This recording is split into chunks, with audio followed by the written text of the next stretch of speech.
Just a few years removed from a Super League Grand Final appearance, the Salford Red Devils now stand on the edge of liquidation. In 2024, they finished 4th in the league and boasted some of the competition's best talent. But today, they're struggling to pay their players, field a team and stay afloat, a stark symbol of rugby league's wider crisis in the UK. This is the fall of the Salford Red Devils.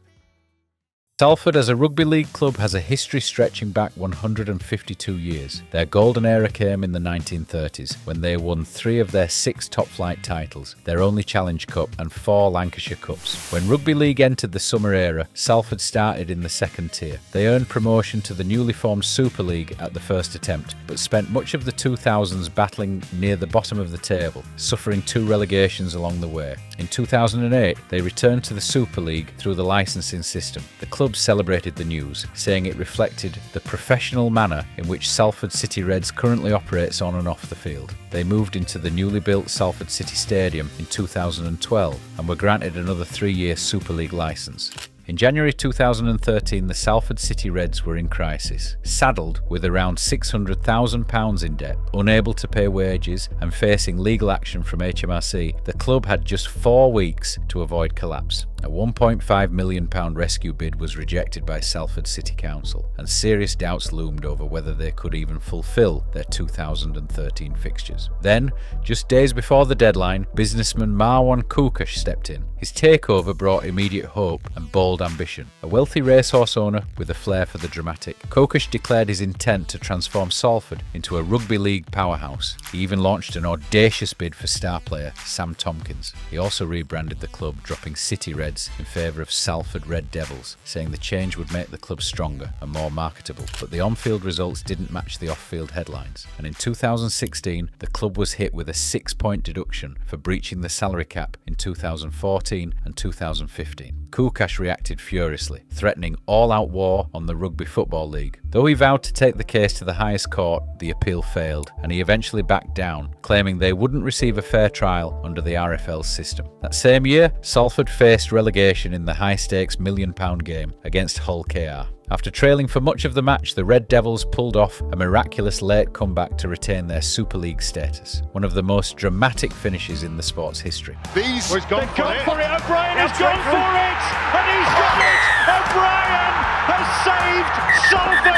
Koukash would later admit he'd planned to leave the club in 2016, but the miracle win changed his mind, at least temporarily. In 2017, he announced he would step away from ownership, handing over control to a new not-for-profit holding company led by 4 lifelong supporters. The transition was made official in January 2018. Koukash agreed to wipe out the club's debts, estimated to cost him up to £5 million, and pledged to match 50% of the proceeds from season ticket sales. He also attempted to finance key signings, including Matty Smith and Matty Russell, though both moves ultimately fell through. In the years since his departure, Salford's finances have continued to struggle. Koukash insisted he left the club debt-free with a strong stadium deal and the best shirt sponsorship in the league. In his view, all the club needed to remain viable was improved attendance. Even a modest 10 to 15% increase, he claimed, could have delivered a 6-figure profit. Instead, attendances dropped by nearly 30%. Koukash questioned whether there was still real demand for a professional rugby league club in Salford, but new chairman Andrew Rosler offered a challenge to the community: prove him wrong. In 2019, Salford enjoyed their greatest ever season in the Super League era. Led by Man of Steel winner Jackson Hastings, the Red Devils finished 3rd in the table and stunned Wigan in the semi-finals to reach their first ever Super League Grand Final. Under head coach Ian Watson, Salford had built a well-balanced and dynamic squad. They fell short in the Grand Final against St Helens at Old Trafford, but the achievement marked a high point in the club's modern history. However, success came at a cost. Jackson Hastings left for Wigan the following year, and although Salford finished 7th in the Covid-impacted 2020 season, they reached the Challenge Cup final, narrowly losing to a Luke Gale drop goal at Wembley. And he peels away in celebration. At the end of that year, Ian Watson stunned the club by departing to join the Huddersfield Giants. His exit was unexpected and a blow for a side that had become one of the league's best stories. But despite the turnover, Salford's leadership continued to build a competitive squad. When Paul Rowley arrived as head coach, the the team found stability and again began punching above their weight. With Marquis signing Brodie Croft in the halves alongside veteran Mark Sneed, the Red Devils remained a threat in the top half of the table. Croft's performances earned him the 2022 Man of Steel award, and Salford made it all the way to the Super League semi-finals, once again falling to eventual champions St Helens. Optimism was high at Salford. They had kept hold of their core players, strengthened with the additions of Oliver Partington and Sam Stone, and in February the club made a huge statement, announcing a long-term contract for Brodie Croft, tying the Man of Steel winner to the club until 2030. The deal included an NRL release clause, but it would require a fee close to the world record that took Sam Tompkins to New Zealand. Fans were hopeful. Many tipped Salford for another playoff run, and some even believed they were now capable of becoming a top 4 mainstay. But just days after putting 60 points past Hull FC, reality hit. Salford was granted a £350,000 loan from the council. The documents accompanying the decision revealed the severity of the club's financial situation. Without short or medium-term support, the club warned it could go out of business. Part of the club's financial hopes rested on the council finalising its purchase of the AJ Bell Stadium. Salford had been waiting on this deal to unlock a new 5-year lease and, crucially, access to revenue from food and drink sales, something they didn't currently receive. But not everyone supported the council's loan. Conservative councillor Robin Garrido publicly questioned the deal, claiming the whole thing doesn't add up and alleging fellow councillors were being silenced. Then, on April 24th, Salford announced a radical step, the Reds Rise Together campaign. They would become the first elite rugby league club to be community-owned. The initiative gave supporters the opportunity to buy shares in the club's holding company, allowing them voting rights, board eligibility and a direct stake in the future of the Red Devils. Managing Director Paul King declared, "For years, we've had to sell our best players. This year, we opted to change that. Now this gives us a real chance to win the biggest prizes in the game." The goal was to raise £250,000. The message was clear: invest now or face another cycle of star players being sold just to keep the lights on. King was criticised for the approach, but defended it bluntly. No one is being forced to buy shares. But don't complain when we sell players. Playing in front of 3,500 fans doesn't cover a £2 million wage bill. Despite scepticism, the community responded. The club surpassed its target, raising £363,000 from 1,290 investors. But critics remained. Journalist Matthew Shaw questioned the ethics of asking fans to take out loans while the club pursued marquee signings. He asked why a club reportedly struggling to pay wages could afford big money contracts.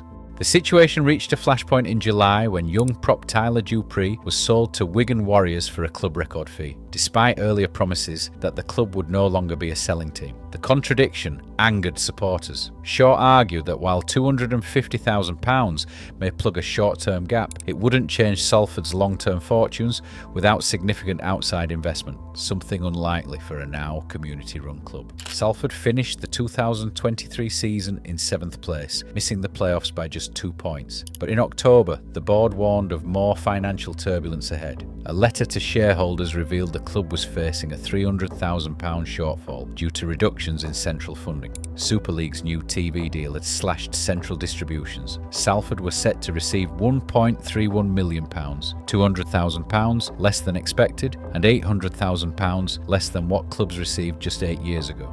The club had budgeted under the assumption the figure would be closer to £1.5 million. Compounding matters, expected revenue from food and drink sales at the stadium, projected at 22% of takings, never materialised, leaving a major hole in their off-season budget. Amid the financial strain, the club opened talks with Leeds Rhinos over the sale of Brodie Croft, just months after celebrating his long-term contract. His marquee deal was reportedly worth at least £175,000 a year and contained an NRL release clause, further raising fears of another star exit. On October 18th, Leeds announced the signings of both Brodie Croft and Andy Ackers from Salford. While Ackers had requested to leave, the club admitted that selling Croft for a record fee was necessary to ease financial pressure. They insisted this didn't represent a failure of the share scheme. Many fans felt betrayed. They had been promised a future free from forced player sales, but little had changed. Still, perspective was important. Salford were one of the few clubs not losing 7 figures annually. In 2019, their most successful season in decades, they had averaged just 3,600 fans. Other Super League clubs may be losing more, but they had wealthy backers to absorb those losses. Salford didn't. Owners like Ken Davey, Simon Moran, Mike Danson and Stuart Middleton could bankroll their teams. Salford relied on gate receipts, council loans and now community shares. Running a £2 million squad without outside wealth was, arguably, financial mismanagement. On November 9th, the situation escalated again. The club released a stark statement. If the ongoing stadium ownership issue wasn't resolved soon, they could face liquidation by December 1st. 2 weeks later, the RFL placed the club under special measures, citing serious concerns about Salford's financial stability, particularly their status at the AJ Bell Stadium. With the stadium split 50-50 between property giant Peel and Salford City Council, the club's tenancy was at risk. Without a secure 5-year lease, their IMG Grading, which determines Super League status, would take a major hit. Then finally, a breakthrough. On December 13th, the council completed the acquisition of the stadium. Salford's future at the AJ Bell was secured. When the IMG preliminary gradings were announced at the end of 2023, Salford were ranked 8th with a score of 13.80, enough for now to suggest Super League safety heading into 2024. 2024 began positively for Salford on the pitch. They enjoyed a strong season, making the playoffs once again. The updated IMG ratings for 2024 were also released, which would determine Super League places for the 2025 season. Salford's score improved slightly to 13.97, but they fell dramatically in the rankings, dropping to 12th in the table, just clinging on to their Super League status ahead of Toulouse, who scored 12.58. Putting Salford on red alert for the next round of grading. Salford's financial issues returned, fast. In late November, Super League bosses were called to an emergency meeting. The Red Devils were facing a fresh crisis and requested an early payment of £500,000 from their central distribution to meet payroll. Salford's financial projections based on the council's takeover of the newly renamed Salford Community Stadium hadn't come to fruition. The urgency of the meeting raised serious red flags, and while there was scepticism about rewarding a club that continually struggles financially, the advance was granted.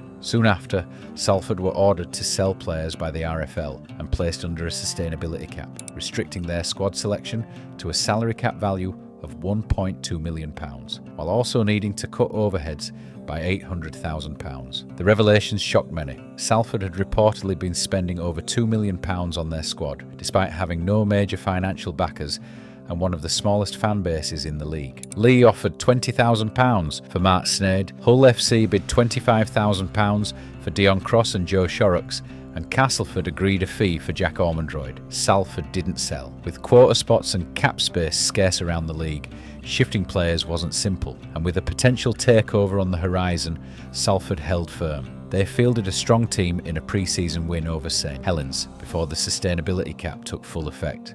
But in their Challenge Cup match against Midlands Hurricanes, the restrictions kicked in. Key players including Sneyd, Callum Watkins, Tim Lafay and new signings Chris Hill and Sam Davis were all left out of the squad. Salford still won 46-10 and through to the next round of the Cup. Then came the big announcement. On February 7th, Salford confirmed a takeover. A consortium led by Swiss banker Dario Barta had acquired 100% ownership of the club. Talks with the council about the stadium and surrounding land were said to be a key part of the deal. The group included New Zealanders Curtis Brown, Sasaya Kailahi and Kurt Graver. Brown and Kailahi, an artist and entrepreneur, were said to be taking on leadership roles and were seen attending the club's Super League opener against St Helens. That opener, however, was a disaster. Still under the sustainability cap, coach Paul Rowley decided to field a team made up largely of academy and reserve players. Salford lost 82-0, sparking outrage from fans and pundits. Sky Sports' John Wilkin blasted the club's handling of the situation, and the RFL opened an investigation into the team selection. And I say it again, what they tried to do is embarrass the game by fielding such a weak team, and I think it was irresponsible to do so, and I thought it was a bad look for the sport, a bad look for Paul Rowley, and a bad look for the game. Despite the takeover, Salford staff weren't paid for February. The club said the delay was due to the new owners' funding being held up by regulatory clearance. The RFL were forced to step in, advancing £130,000 to ensure players and staff were paid, sparking more backlash across the sport. Without that bailout, the club may not have fulfilled its fixtures. That game brought a brief reprieve. The RFL granted dispensation to revise the squad under the cap, allowing Sneyd, Hill and Watkins to return, opening up the question, what is the point of the sustainability cap if they are allowed to adjust the squad every week? Questions around the consortium deepened. Despite early promises, they hadn't cleared any of the club's multi-million-pound debt and hadn't been heard from publicly since the takeover. The RFL said the group had proof of funds, but no money had yet arrived. Meanwhile, chaos was brewing at the RFL itself. Board directors were resigning, and Chairman Simon Johnson was ousted in favour of a return for Nigel Wood, a deeply controversial figure among rugby league fans. Sky's Brian Carney publicly slammed the RFL for its lack of transparency and leadership. These decisions actually... They're delivered in silence. Yeah. John, you cannot find me an interview, a significant interview, with a figure of note that has got a leadership role in this game. Not this time round. And Rodri... Has Tony Sutton spoken to anybody publicly? Not about this has he addressed this issue with the game, with the fans that follow the game, of not just Castleford and Salford, but all the other clubs? No. There's silence. New Salford CEO Chris Irwin, hired by Barter, apologised to fans on behalf of the ownership, but insisted there was a plan. The money that's coming in is significant, he said, and there's a bigger picture involving development around the stadium. But the council were hesitant, signalling they'd only progress talks if the club showed financial stability, raising fears the consortium's main interest was the valuable land, not the club itself. Barter is the CEO of Swiss investment firm Mantandel, and Irwin claimed they had even considered a £200 million purchase of the entire Super League, though that idea was dismissed after the payroll debacle. On March 13th, Salford finally began to sell players. Mark Sneyd joined Warrington for £75,000. Tim Larfie returned to Australia to be with family, and Brad Singleton moved to Castleford. Irwin defended the situation, saying that despite the chaos, it was better than liquidation, which would have happened in February without the takeover. There were rumours of a £7 million council funding pot available, if the stadium situation could be resolved. In the meantime, the RFL approved another change to the sustainability cap. Jaden Nikarima and Ethan Ryan returned and helped Salford to a Challenge Cup win over Bradford. They picked up their first Super League win on March 20th against an injury-hit Huddersfield, but Rowley revealed he only had 15 fit senior players to face reigning champions at Wigan the following round. Then, another blow. Players once again weren't paid on time. They were paid the next day, but an anonymous Salford player told John Davidson of rugbyleaguehub.com, "Our lives are being gambled with. I just don't trust them." Players claimed they were threatened with breach of contract if they didn't play, and had lost all faith in the owners. Captain Callum Watkins and Chris Atkin refused to play the Wigan match, while Hill, Sangaré and Shorrocks played through injuries. Rowley admitted none of them would have played in normal circumstances. On April 8th, the owners finally spoke with players and staff, setting a new deadline for the investment to land, mid-May. But major concerns remain. A £500,000 HMRC bill remains unpaid. If unresolved, the club could face a winding-up order. A specialist lawyer has now been brought in to tackle this issue. In the meantime, the player exodus continues. Watkins was sold to Leeds for £25,000. Atkin is close to joining Castleford. Nini MacDonald went on loan to Oldham, and Dion Cross is attracting interest from St Helens. Salford's squad is crumbling, their trust in ownership fading, and their future hanging in the balance. The Sun reported that if the next round of wages isn't paid, Salford's players will resign. Entering administration is now a very real possibility, and under IMG's grading system, a financial event of that scale would drop the club to a Grade C, making them ineligible for Super League in 2026. Ahead of Salford's match against Leeds Rhinos, CEO Chris Irwin was grilled live on Sky Sports by Brian Carney and John Wilkin. At the same time, RFL CEO Tony Sutton was interviewed by Jenna Brooks in an attempt to bring clarity to the situation. But while Sutton's interview offered little in the way of substance, Irwin's appearance raised red flags at almost every turn. It was deeply concerning, and yet you couldn't help but feel for him and the impossible position he now finds himself in. The owners have asked me to kind of keep the club on a live thread at the moment. My job at the moment is to control what I can do, and that is to manage the club's budgets, bring costs down significantly, because we were operating far beyond our means. Chris, who owns this club? It's a consortium, and there's the two guys heading up the consortium, Asaya and Curtis. Investors behind them with the large chunk of funds. Listen, these people in Switzerland, in LA, they're not rugby league people. I think their interest is the stadium, the land around it, the development. They're looking to put a hotel on the grounds, 200-room hotel, an indoor sports arena. So that's what their interests are. You wrote an open letter to the fans on the 7th of February saying, we have cleared all our current debt. Is that a fact? No, I was ill-advised at that point by the owners. That part of the agreement when they came in was to clear all debts, and the funds were due to land imminently. Unfortunately, that's not been the case. Can we have a detail of the content in the players' meeting on Tuesday? The owners came in and spoke to the players about their attitude, about their commitment, about their honesty. Is that not rich? Yeah, it was a tough conversation. It wasn't easy for anyone in the room. I think what the owners were trying to state is the sacrifices that they've made have been. What sacrifices have they made? They've been in the country for 9 months to try and ensure this deal. To get rich? No, they're brokering a multi-million-pound deal, Chris. Yeah. I don't have no sympathy for someone who travels to another country for 9 months. You know, I've got sympathy with players who are on the breadline and who aren't being paid, and dismantled friendship groups are being. I have no sympathy for people who are seeking a fortune out of a land grab, and the byproduct of that has been this man's club and this club being dismantled. Now I've got such sympathy with the job you're doing. You're the Grim Reaper right now. A lot of what you have said so far has not happened. Some of what you've said has not been believable.